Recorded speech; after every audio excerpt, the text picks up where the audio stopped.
नमस्ते विद्यार्थी मित्रों, मैं भुवा ऋषिता भुलका सागर विद्या भवन में आप सभी का स्वागत करती हूँ। मेरा विषय है हिंदी। आज हम सीखेंगे कक्षा छठी का इकाई 6 न्याय। इस इकाई में प्रस्तावना की दौर पे लिखा गया है कि इस कहानी में चातुर्य की बात है। एक मित्र यात्रा पर जाते वक्त अपनी सोना मोहरे मित्र के यहाँ तेल के डिब्बे में छुपा के जाता है। यात्रा से वापस आने पर उसे अपनी मोहरें नहीं मिलती। वह काजी से फरियाद करता है। अंत में हसन नाम का एक लड़का अपनी चतुराई से सच्चा न्याय करके अली ख्वाजा को मोहरें वापस दिलवाता है। यह रोचक कहानी न्याय और बुद्धिमत्ता की एक झलक देती है। बाल दोस्तों, हमें पता है कि अदालत किसी झगड़े का निपटारा करते समय सबूतों पर ध्यान देती है। सबूत न मिलने पर वह सही न्याय नहीं दे पाती। ऐसे मामले में सूझबूझ काम आती है। इस कहानी में एक चतुर लड़का जिनका नाम था हसन, वो अपनी सूझबूझ से एक व्यापारी को सही न्याय दिलाता है। पुराने जमाने में इराक की राजधानी बगदाद में एक व्यापारी रहता था। नाम था उसका अली ख्वाजा। જૂના જમાનામાં ઈરાકની રાજધાની બગદાદમાં એક વેપારી રહેતો હતો। તેનું નામ હતું અલી ખ્વાજા। व्यापार करते करते जब उसके पास 1000 सोने की मोहरें इकट्ठी हो गई तो उसने मक्का शरीफ की यात्रा का निश्चय किया। मोहर यानी सोने का सिक्का। વેપાર કરતા કરતા જ્યારે તેની પાસે 1000 સોનાના સિક્કા ભેગા થઈ ગયા તો તેણે મક્કા શરીફની यात्रा કરવાનો નિર્ણય કર્યો। चूँकि वह अकेला रहता था, उसने अपनी जमा पूंजी अपने मित्र के यहाँ रखने का निश्चय किया। તે એકલો રહેતો હતો। તેણે પોતે જમા કરેલી જે ધન હતું, પૂંજી यानी ધન, જમા કરેલું ધન પોતાના મિત્રને ત્યાં મૂકવાનો निर्णय કર્યો। यात्रा के खर्च के लिए उसने 500 मोहरें अलग रख ली। फिर एक घड़े में बची हुई मोहरें डालकर तेल भर दिया। यात्राना खर्च माटे तेणे 500 सोना मोहरो जुदी राखी। वधेली सोना मोहर एक घड़ामां मूकीने तेल भरी दीधुं। अली ख्वाजा पड़ोस में अपने मित्र वाजिद के घर गया। अली ख्वाजा पड़ोस में पोताना मित्र वाजिद ने घेर गयो। उसको अपनी यात्रा के बारे में बताया और कहा, यह तेल का घड़ा मैं आपके घर रख कर जाना चाहता हूँ। मक्का से लौटकर ले लूँगा। તેણે પોતાની યાત્રા વિશે જાણ કરીને કહ્યું, આ તેલનો ઘડો હું તમારે ત્યાં મૂકીને જવા ઈચ્છું છું। મક્કાથી પાછો આવી અને લઈ લઈશ। वाजिद ने अपने तहखाने की चाबी उसे देते हुए कहा कि आप अपना घड़ा तहखाने में रखाइए और जब आप लौटे तो उसी स्थान से ले लीजिए। अली ख्वाजा घड़ा रखकर यात्रा के लिए निकल गया। तहखाना यानी जमीन के नीचे बना हुआ कमरा। वाजिद ने पोताना भोयरानी चावी એને આપતા કહ્યું, તમે તમારો ઘડો ભોયરામાં મૂકી આવો અને જ્યારે પાછા ફરો ત્યારે એ જગ્યાએથી લઈ લેજો। અલી ખ્વાજા ઘડો મૂકીને યાત્રાએ જતો રહ્યો। एक दिन वाजिद के घर दावत थी। एक दिवस वाजिदना घरे भोजन समारंभ હતું। तरह तरह के पकवान बनाते हुए तेल खत्म हो गया। पकवान यानी खाने की चीज़ें, मिठाई। भात भातनी मिठाई बनावता तेल खलास થઈ ગયું। रात का समय था। वाजिद की बीवी अपना सिर खुजलाने लगी। रातનો સમય હતો। वाजिदनी पत्नी माथું खंजवाળવા लागी। तभी उसे अली ख्वाजा के तेल के घड़े की याद आई। ત્યારે તેને अली ख्वाजाना तेलना घड़ानी याद आई। उसने वाजिद से कहा, आप तहखाने से रखे तेल के घड़े से थोड़ा तेल निकाल आइए। इस समय बाजार तो बंद है। कल सुबह बाजार से नया तेल लाकर घड़े में भर देंगे। ख्वाजा आज रात ही आकर तो तेल नहीं मांगेंगे। तेणे वाजिदने કહ્યું, તમે ભોયરામાં પડેલા તેલના ઘડામાંથી થોડું તેલ કાઢી લાવો। આ સમયે બજાર તો બંધ છે। કાલ સવારે બજારમાંથી નવું તેલ લાવીને ઘડામાં ભરી દઈશું। ખ્વાજા આજે રાત્રે આવીને તેલ તો નહીં માંગે। बीवी की बात सुनकर वाजिद तहखाने में गया। पत्नी बात सांभळीने वाजिद भोंयराમાં गयो।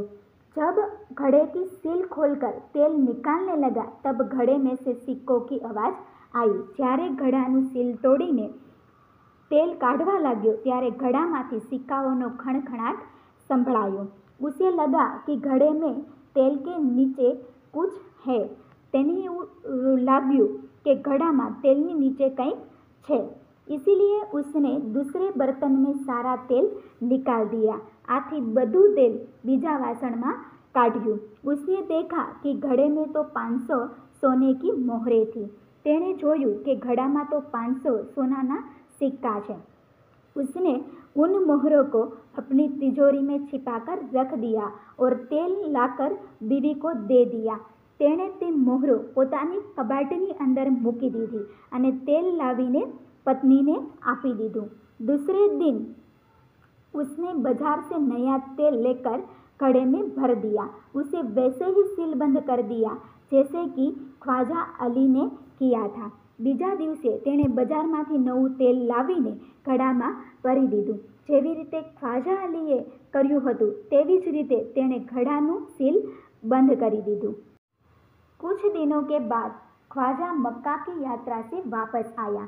थोड़ा दिवसों पछी ख्वाजा मक्का की यात्राएथी पाछो आव्यो। घर में अपना सामान रखकर वह सीधा वाजिद के घर गया और अपनी यात्रा की सारी बातें बताई। घर में पोतानो सामान मूकीने ते सीधो ज वाजिदना घरे गयो अने पोताना यात्रानी जे कई बात हती ए बधी बात करी। फिर तेल का घड़ा लेकर वह घर आ गया। पछी तेलनो घड़ो लईने ते घरे आवी गयो। जब उसने घड़े का तेल निकाल कर देखा तो उसके पैरों के तले जमीन खिसल गई। જ્યારે તેણે પોતાના ઘડાનું તેલ કાઢીને જોયું તો તેના પગ નીચેથી જમીન જ सरकी गई। वह सिर पकड़कर बैठ गया क्योंकि घड़े में एक भी सोने की मोहर नहीं थी। તે પોતાનું માથું પકડીને બેસી ગયો કારણ કે ઘડામાં એક પણ સોના મોહર હતી નહીં।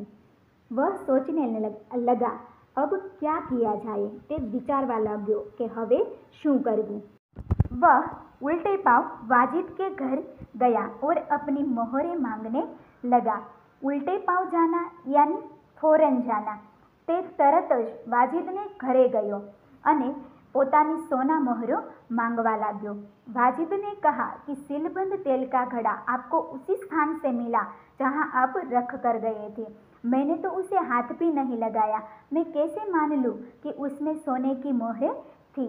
वाजिदे કહ્યું सीलबंद तेलनो घड़ो જ્યાં તમે મૂકીને ગયા હતા ત્યાંથી જ તમે લઈ ગયા છો। मैं तो तेने हाथ पण नहीं लगाड्यो। हूँ केवी रीते मानी लऊं कि तेमां सोना मोहरो हती। दोनों मित्रों में कहासुनी होने लगी। बन्ने मित्रों में बोलाचाली थावा लगी। दोनों का झगड़ा सुनकर आसपास के लोग इकट्ठे हो गई। बन्नेनो झगड़ो सांभळीने आसपासना लोको भेगा थई गया।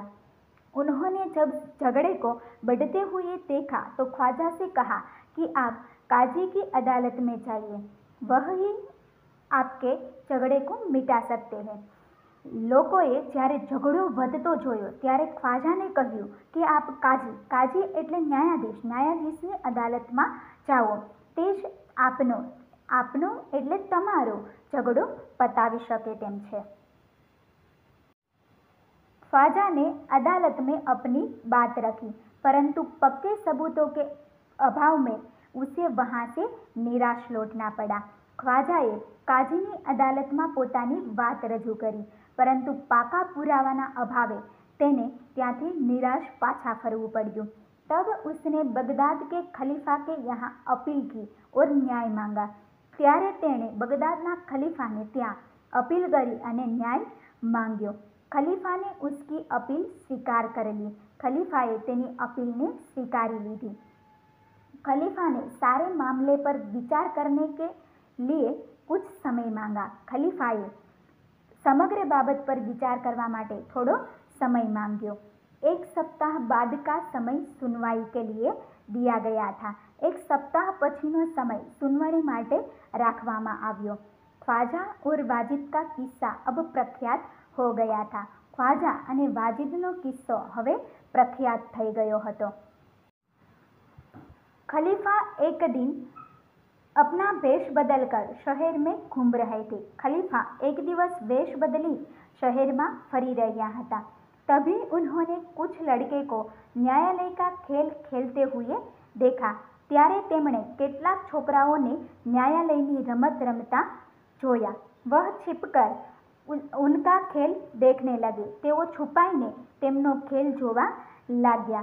उन्हें लगा कि जो लड़का न्यायाधीश बना है बड़ा समझदार है। वह जिस तरह न्याय कर रहा है बिल्कुल ठीक है। તેમને લાગ્યું કે જે છોકરો ન્યાયાધીશ બન્યો છે તે ખૂબ સમજુ છે। તે જેવી રીતે ન્યાય કરી રહ્યો છે તે बिल्कुल योग्य છે। इसीलिए उन्होंने उस लड़के को अपने पास बुलाया और उसका नाम पूछा। એટલે તેમણે તે છોકરાને પોતાની પાસે બોલાવ્યો અને તેનું નામ પૂછ્યું। लड़के ने कहा, मेरा नाम हसन है। खलीफा ने कहा, मैंने तुम्हारा खेल देखा। तुम बहुत समझदार हो। कल हमारे दरबार में आना। છોકરાએ કહ્યું, મારું નામ હસન છે। ખલીફાએ કહ્યું, મેં તમારી રમત જોઈ છે। તું ખૂબ સમજુ છે। કાલે અમારા દરબારમાં આવજે। अगले दिन दरबार में अली ख्वाजा, वाजिद और हसन उपस्थित हुए। बीजे दिवसे खलीफाना दरबाરમાં अली ख्वाजा, वाजिद અને हसन हाजर થયા। खलीफा ने हसन से कहा कि तुम इन दोनों के झगड़े का किस्सा सुनो और बताओ कि इसमें कौन सच बोल रहा है। खलीफाए हसनને કહ્યું, તો આ બંનેના ઝઘડાની વાત સાંભળ અને કહે કે આમાંથી કોણ સાચું બોલી રહ્યું છે। हसन ने दोनों की बातें ध्यान से सुनी। हसने બંનેની વાતો ધ્યાનથી સાંભળી। फिर उसने दो तेलियों को बुलवाया।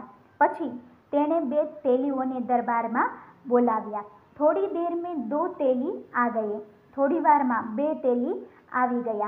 हसन ने उनसे कहा, आप इस घड़े में तेल की जांच कीजिए और बताइए इस घड़े में तेल कितना पुराना है। हसने तेમને કહ્યું, आप આ ઘડાના તેલની પરીક્ષા કરો અને बताओ कि આ ઘડામાં तेल કેટલું જૂનું છે।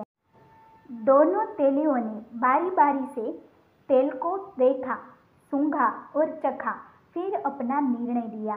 घड़े का तेल 2 महीने पुराना लगता है, इससे ज़्यादा नहीं, वे बोले। બંને તેલીઓએ વારાફરતી તેલને જોયું, સૂંઘ્યું અને ચાખ્યું, પછી પોતાનો નિર્ણય આપ્યો। ઘડાનું તેલ 2 મહિના કરતાં વધારે જૂનું નથી। તેલીઓ की बात सुनकर वाजिद तो घबरा गया। तेलीओनी बात सांभळीने वाजिद घबराई गयो। अली ख्वाजा खुश होकर बोल पड़ा, हुजूर, मैं तो 6 महीने पहले मक्का की यात्रा करने गया था, तभी मैंने तेल खरीदा था।